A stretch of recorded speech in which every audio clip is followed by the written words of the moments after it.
En 2014, 3 constructeurs, Audi, Toyota et Porsche, sont favoris pour la victoire. Mais sait-on jamais, en cas de défaillance de ses leaders, une équipe privée pourrait très bien tirer son épingle du jeu.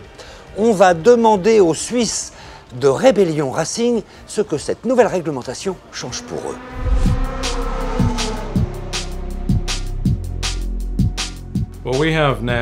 Nous avons désormais la possibilité de choisir si nous voulons utiliser une voiture hybride ou non. Si nous optons pour une voiture qui n'est pas hybride, le règlement fait en sorte que nous n'ayons pas un désavantage. Et cela signifiera également que nous serons beaucoup plus proches des équipes d'usine. Pour nous, c'est très excitant, car nous pensons avoir une bonne opportunité de nous battre pour la victoire et les podiums.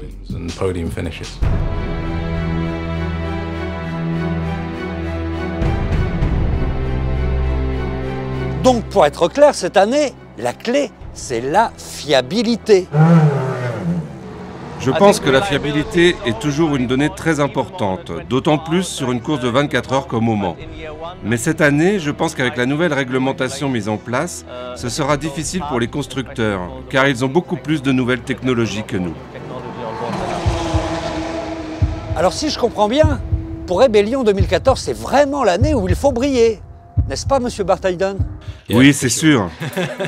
Nous souhaitons être en mesure de nous rendre sur les courses avec la sensation d'avoir une opportunité de nous battre pour une place sur le podium. Vous savez, si les circonstances de course sont favorables, nous pouvons même penser à la victoire. Je veux me rendre sur chaque circuit et sentir une excitation très forte au fond de moi. Les attentes pour un team privé, bien sûr, c'est de faire le mieux qu'on peut avec ce qu'on a, d'être fiers de nous. Nous, on sera présents. Gagner, ça semble un objectif, ça semble un rêve. Faire un podium, ça serait déjà quelque chose incroyablement spécial et fantastique pour toute l'équipe. On va vraiment se focaliser là-dessus, être surtout dans la course pour un podium.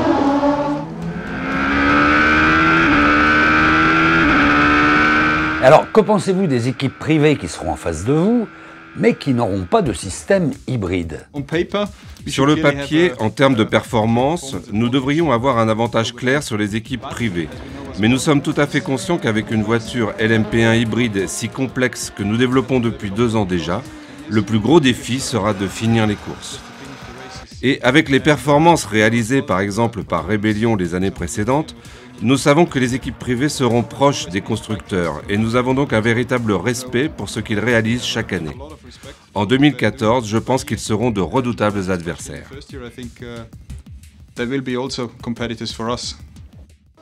En fait, Pierre, les équipes privées engagées en LMP1 ont une vraie chance de s'imposer.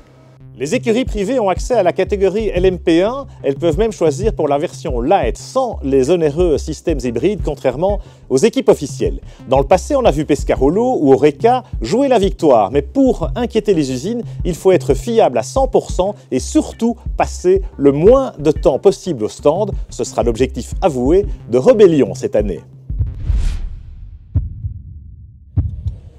Hop là.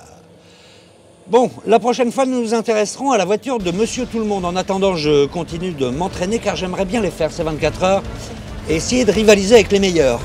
Oh là, c'est pas gagné. Oh.